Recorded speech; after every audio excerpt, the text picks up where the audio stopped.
bit weird. But these will be our semifinals, and our draft is underway. So we'll hop over underway. the Symbiote side, and then we can see everything that has happened here. And immediately, we can see that the first ban went out from Symbiote Gaming on Falstad, and it looks like was there another ban? Ban Arthas from EG, and then a ban on Falstad. So Arthas Falstad, first pick for EG is going to be Tychus. Okay. And that's followed up quickly by the Tassadar Chen pick.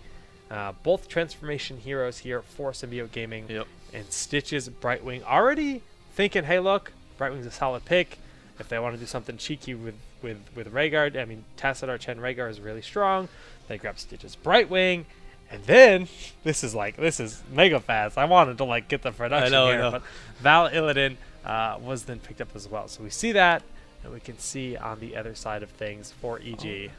Tassadar Chen, Val Illidan. So, of course, they, in proper SMG fashion, have saved their support pick until the end. Now, let's see. We have Tassadar Chen, Val Illidan. Wouldn't surprise me to see them go Rhaegar again. Of course, EG has already picked Brightwing, so I can almost guarantee you that they will be going Rhaegar for their last pick. Idra is informing us. For EG, they are taking Zagara. Jaina! Jake, you excited? Oh, another Jaina pick. Goodness, the Jaina pick is huge, man. I'm very excited. So, perhaps they were watching the last game, and they saw that for Cloud9 Vortex, they were getting some mileage out of the Brightwing Zagara sort of disengage style. You know, ever since Jaina came out, I've been talking a lot about Jaina. And a lot. And I've been playing. If you watch my stream, I stream regularly here. If you watch, follow the channel while I'm at it. But you know, Jaina is a hero that I really, really like to just sit there and play. And I've been saying she's really dependent on having a lot of peel. Yep. So having Zagara and Brightwing for the zoning is huge. And I think Malfurion's another good one. But Uther? What? Okay, so you guys are just making us look bad at this point. It's Mad Timmy. It's Mad Timmy. It's no Dread Uther. It's no Dread Uther. They set themselves up for almost an identical draft. But they realized the power of Emeraldwood Maw. So yeah, maybe they just didn't feel comfortable with how that last game played out. Like, this is going on too long, and we could lose at any point. Yes, that was a close game. I mean, it worked. The disengage. I mean, they won the game in the end, but they're not gonna fall into that again. Yeah. So, you know, it's not that this draft is dependent on Bloodlust. I mean, all these heroes are still very, very strong. Yes, it's very strong, and looks like the game will be underway as we fix the sound. Just a little bit. Yes, fix the sound. Awesome, awesome. Well, Cursed Hollow will be our map here. Game number 1 of the semifinals. This is a best-of-3 series. The grand finals are a best-of-5 series. Mm-hmm. Absolutely. And Cursed Hollow, so no surprise there. We do see Stitches picked up. It seems as though people really only like to play him on this map, to be honest with you. Yeah, very peculiar. It's actually a really good point. All right, so introducing the teams on SMG, we have Dreadnought on Chen, Mad Timmy for the support on Uther, Arthla on Bala, KO will be playing Tassadar this game, and Soldier on Illidan. And on the other half of the map, we have Zagara being rocked here by the one and only Faye. Idra will be playing the Tychus. Equinox is going to be playing as Jaina, and look at that reindeer. I got a fun fact about that reindeer. I meant to say in Town Hall, so I'll give you guys that in a sec. Stitches played by Mookie Pants, and last but not least, we have Rusty playing the Brightwing. Yep. Now, the little fun fact is this little symbol on the butt of this horse is actually the signature of a past Blizzard designer. He was a Blizzard artist. Wow. He worked for Blizzard, and that was his signature, and they incorporated it into the mount of the skin, and I thought that was really kind of cool. That's nice. Mr. Cloakin, Mr. Kevin Johnson at Blizzard gave me that tidbit of info as I was looking at it, and I was very confused, and he happened to be in my stream and said, hey, Jake, this is actually what it is. So that's cool. Shout-outs to the Blizzard CM team, because they are so in tune with very active. Very active with the community. We love it. So before we were seeing the 3-man bottom matching up. Now we have a 3-man from EG top lane and a 2 bottom, and Illidan source roaming around trying to pick up kills wherever he can, of course. Yeah, Soldier will be very active on this map. Again, 2 minutes 40 seconds is when the tribute will spawn. Now it's quite static from what I can tell. A lot of damage there going on Equinox, and already is Jaina gonna die? I mean, it's not looking good. The storm. Does he have it? No. Oh, he's forced to back up. And how much health does she have? Goodness, that is about 4 HP probably. Hey, Eamon, I gotta be honest with you. If that is a sign of things to come, you cannot have positioning like that as Jaina. She is too fragile. I mean, we saw amazing positioning out of Raja. I mean, he played, but quite passive. And you have to be passive. That's how Jaina is. Now, the only way you can be a little bit more aggressive is that's why we see the water elemental grab. The water elemental is actually really strong, and you can control it. So it allows you to stay back, cast your spells while your water elemental is doing more sustained damage in the fight, which is why it's a more common pick. The Ring of Frost not quite as common, and just because, you know, we thought it might be a good for disengage, but I think we'll see the water elemental again in this matchup. Makes sense. It has so much DPS going out. You almost certainly need that for those team fights. All right, so we do have our level 4 talents coming out, and it looks as though for EG, Stitches on Wookie Pants is going to be going probably a full slam build. Whether or not he gets the stun at level 16 or fishing hook, but more than likely he will be upgrading the trait, and he'll be going for a full slam build. Does look like we have the first tribute is up. Both teams seem to be rotating down, with the exception of Dreadnought on Chen is staying top lane. Okay, I just want to point out, the 2 minute 40-second rule that had changed is false. It just happened to be like 4 games in a row it popped at 240. So I gave you guys some false information on that, and I apologize, but we now know that that has not changed, and it does still spawn between 2 minutes and 10 seconds and 2 minutes 40 seconds. Tribute is going to go here to Evil Geniuses. Similar strategy that we saw. Their first game against Cloud9 Vortex, we saw them take a very passive approach to taking the tributes. They said, okay, you guys can have the first one. They didn't even make an attempt. They did a little bit of poking, nothing too serious, not committing, not losing any heroes to that exchange. It looks like EG is getting really aggressive here, putting down a lot of damage. It looks like Mad Timmy will be able to back out, though. Yeah, you can see just how much damage comes out of the full cooldown, out of the full rotation from Equinox playing Jaina. Really quite powerful. Got to be careful with that. Brightwing trying to fight off Dreadnought here. It's going to be rough. Dread's going to do as much damage as he can, as Brightwing really can only tickle him. Actually can't even damage his shielding there. Equinox very low again in the storm, almost picking up the kill. Dancing on fire. He's got a hearth, and you know, like you said, we're seeing EG really go for the pressure on the towers, but so is EG, and EG actually has, you know, it's pretty darn even in terms of points. It is a bit strange to see them playing so aggressively, though. EG is known for quite passive play. They like to take things out to the late game. It's a different squad we're seeing right now. It is. That's actually a very, very good point. But I would imagine that the 3 players that have remained, Idra, LZ Gamer, and LZ is not even in this game. LZ is not here today. No, LZ is on a cruise. So I don't know. I would imagine that they're sort of keeping the same philosophy. Oh my goodness! Well, that's going to be a kill because the slow there from Jaina is going to be enough to keep Dreadnought and get the kill. That's actually a really big play. They actually are able to use. I assume we missed most of the action there, but I assume that Brightwing's polymorph on the brew was enough to get that kill. I never noticed the rocks turn red. Is that new? When you're capping it, if red team's capping, the rocks turn red. That might be a new thing. That's really cool. I think that's a new observer thing. The rocks, the little like Hearthstone-looking rocks. Neat. We always like to see a little tiny tweaks. I mean, Blizzard is all about attention to detail, and that's shining here for sure. Well, a lot of pressure here being put on in the bottom lane. You know, Faye is going to defend the best she can, but these towers in this fort are taking a good chunk of damage.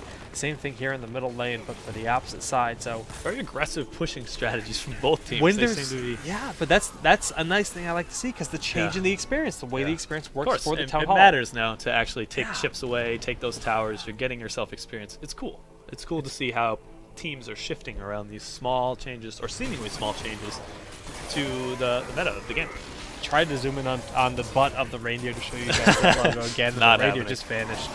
So both teams are going to hit level 10 at approximately the same time. Shouldn't make a difference for the next tribute coming up, and it will not. Any interesting heroics coming up? We do see the water elemental once again. Too much damage output to really deny. I mean, you can remove it, and I think teams will learn that you can kill it pretty quickly. It does have a pretty sizable amount of health, though. It's not that. It's no Ultralisk HP, but it's no Ultralisk. but it's much more scary than Ultras because the player can micro that water elemental We fully. do have the third tribute, and EG is in an incredibly strong position to take this. I don't see how SMG... They have a curse. No SMG isn't even trying to defend. SMG is pushing. They're saying, look, we're going to trade a fort for this curse the best we can, and it'll be a fort for a fort, but EG gets pushed in the bottom lane as well. So yeah, they have this four-man push here. Brightwing is pushing down bottom lane. It's going to hurt. I mean, the reason it's Brightwing pushing, it's not for the damage. It's to soak the experience and the fact that she can use her Z to get out really any time. nice And we're seeing, as soon as Brightwing is scared, using that Emerald Wind going in to help secure this kill on Metimi, followed by the Polymorph. Yes. Beautiful play. Exactly what we like Does to he have see a hook? out of a Brightwing player. Is the hook ready, like you Oh, said? wow. That was so smart for KO to just duck right around behind that fort. Knows that the hook can't clip around that building there. So he's not going to be able to get that hook, and that was pretty much the only way he was going to die there. He popped his Void Shift at the right time so that he would not get hooked while he was in a straight path from him, and then ducked right behind the fort. Really nice heads-up play there. Vala is in a bad spot here. The hooks goes down, and Arthalon is going to get picked off. Wow. Well done by EG. 3 picks so far, pretty early. They're looking strong. Other than SMG having taken that top fort, they've taken 3 tributes in a row. They've taken out the fort. I don't see why they wouldn't be able to take out this bottom fort here. They're looking strong. Corey, you know I like my support play. You know I'm very critical on support players, and I try to never bash them. But I'll tell you, Rusty, I am impressed. This is my first game seeing you play, and it's the little tiny things, but the way you can do an Emerald Wind Poly, the exact timing you can get it. You can barely get the range. You have to move up and cast that polymorph. I'm excited. That's pretty much that Brightwing play was what allowed them to get that kill, secure the kill. Corey, you could say EG has a bright future. Oh God, Kevin, why? Why have you done this to us? Okay, well, this Grave Golem is going to be taken here, and Symbiote is going to take theirs as well. Symbiote actually beats the Grave Golem race on this map. Grave Golems will push either way, and it looks like SMG, they were considering rotating up the top, but no, they're opting to push and take out this fort.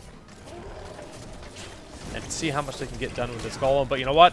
EG is going to do just the same as they push this top lane. See what they can get done. Let's take a quick look at the talents while the Grave Golems push. We can see that Icy Veins was taken, so this is a different build than Rarjar. We're seeing the Frost Armor, so he's going for that block. It's actually just a block with a chill. It's actually something we see defensively used against something like Chen. So that's to help keep him alive against Chen. This is going to give him the Pierce on the Frostbolt, which is really, this is actually strange build. A really strange Every build. time we've seen Jaina play it, it's been a wildly different chill. build. No, Jaina has only been around for a few days, but a big fight here, and we see that Brightwing is actually down immediately. That's actually, this is going to hurt a lot, as Symbiote's going to get a lot of value out of this push. Another kill there on Jaina, and Mookie Pants will fall as well. Suddenly, Symbiote has a ridiculous advantage now. Their Golem is down. It's going to be hard to push here. Soldier's in the front line with Dreadnought, and Idra is going to be blocked by the double leap over, and he gets killed. This Soldier has such nice heads-up play. Like, he knows, he's so in tune with where he can overextend, or seemingly overextend. Like, I'm looking at him, just like, he's so far in front of the rest of his team. But he was able to block people, pick them off, secure the team fight. And that was super risky from SMG because it was a double golem push on each side. EG had taken their top golem, that was pushing, so like if they had lost that team fight, the golem was going to do tons more damage. SMG was very confident that they were going to win that team fight. What is it that they're waiting for? Just interesting, just setting up the party bush. Yeah, I think maybe they're waiting. I think they were waiting for people to come up so that they would rotate down and say, "Oh, they just took this." There's probably some people there we can pick off. It's that, or to delay the Giants from getting to their lane so they have the tribute uncontested. Look at the pig hype here, and it is. I mean, their colors are not in sync, and that's kind of offensive. But they should fix that. SMG, I'm looking at you. But Knights here are going to be taken here for Symbiote. Honestly, the game was dead even, but SMG just got their aggression on it. They're doing their typical late game, swing the match back in their favor. 10 minutes is not late game, man. It's 16, level 16. I consider that going towards late game. That's fair. That's fair. Not super late game, of course, but yeah, you're right. But still, have that level 16 talent advantage. They have 16 talents are, crucial. Honestly, it's other than the heroics and the level 20, they are the next most powerful talents you can get. We can see that they're almost 16 here on the side of Evil Geniuses. 2 Blood for Bloods were taken for SMG. Again, just to have that survivability for both of the squishy tanks. We've seen Soldier again and again running this very tanky, shieldy type Illidan that can dive past the other heroes, get in there, pick off some kills, and seemingly not die. It's so hard to kill him when he's got that metamorphosis, that first aid, the Blood for Blood, all the shield talents that he has. Just about every talent, with the exception of Immolation, are all talented into him surviving team fights. And it's working. It's working so well. It's working really well. Now, refresh my mind on the curse count. Was it 3-0 EG and now 2-0 SMG? Yeah. So Curse, EG had the early dominance. SMG more or less gave them away. Immediately popping Panda Pals here, though. That's actually big, and one of the Panda Pals... That was to dodge the Gorge. Yeah. I think he was walking up to him just to get that Gorge. You could see it like he was standing next to him, wanted to get it. He knew he was out of position, pops Panda Pals, dashes away. It's very hard to catch. It's a win. It's a win for EG in the sense that they did not use a heroic, and a heroic is down for 80 seconds here on the side of SMG. They don't get the kill, but they have level 16 now, and this tribute is going to be a big point of contention as they don't want to give it up. They were there. They knew. It's possible we weren't paying attention to the exact pattern of the tributes, but it's probable they were backing up to that exact position. I think they had a really good idea that it would at very least be bottom. Yeah, and you're right. You're right. They're counting them. They're counting the locations, and that's that every team should know the spawn patterns to some extent at this point. They are very grouped up right now. Kind of scared for EG. ESV Iacona kind of figured out the math there. Gosh. Now Faye is in a terrible position here. The Emerald Wind worked well, but didn't work out for our Zagara player. EG was not a fan of how EG was setting themselves up for that team fight. It's just too easy for Matt Timmy to sprint in, I think get they thought Divine Storm off. But it was really the Strafe that started that team fight off, and they just didn't. They saw that the hook was wasted.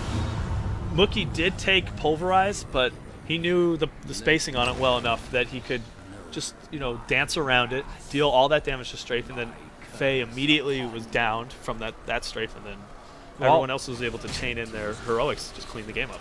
SMG is about to SMG the core here. Panda Pals is ready in 2 seconds, so they'll be using that. I don't know if they're going to get this. It's gonna. I don't like this. It's gonna be tight. Are they gonna throw the game? I think they got it with Panda Pals, Maw's up, and Strafe. They just have to spread out and not get Mawed. Every time. Oh, there it is. A little bit late. Every time we question this, they seem to know. They know. Never question SMG. I know. They just make us look bad every time. Win here for Symbiote Gaming, taking this series 1-0 so far. Best of 3. Yep. What is their success rate on SMGing the core? I mean, how often do we actually see them fail? Like, why do we question these I don't know if I have. It's very rare to see them mess that that last engagement, though, at that last tribute, I think Evil Geniuses was, their positioning, they were definitely not fully, they weren't positioned correctly, for sure, but I think they were a little cocky because they're like, well, we have Emerald Wind. What's the worst that can happen? Yeah. And they got separated. I mean, when you have 2 characters that can dive over you, the Zagara got pushed into that funnel so quickly and burned down so quickly, and they tried to get her out. They tried to extract with that Emerald Wind, so it pretty much baited the Emerald Wind sooner than they wanted to use it, and just caused a scramble where they were then pushed. Their game plan just fell apart. Yeah, they were all just out of position, and they just got kind of decimated. So I don't know if it was one player's fault. I just think in general it was SMG they're in and they're on you, and they weren't ready for it. The way that SMG was also spaced out, no Maw was going to be able to pick any 2 players apart. The way that they approached from all these different angles into that fight, it was just like Faye had just probably looked at the situation and said, "Oh, where do I throw this Maw down?" And then before she knew it, she was dead. So it's like, ugh. Pretty. But I was not a huge fan of where they were setting themselves up for that fight. If they got the hook, it would have been amazing. But it's so much of a gamble to put all your cards onto that. It's just not a fan. But they'll learn. They'll learn from that mistake. They'll learn.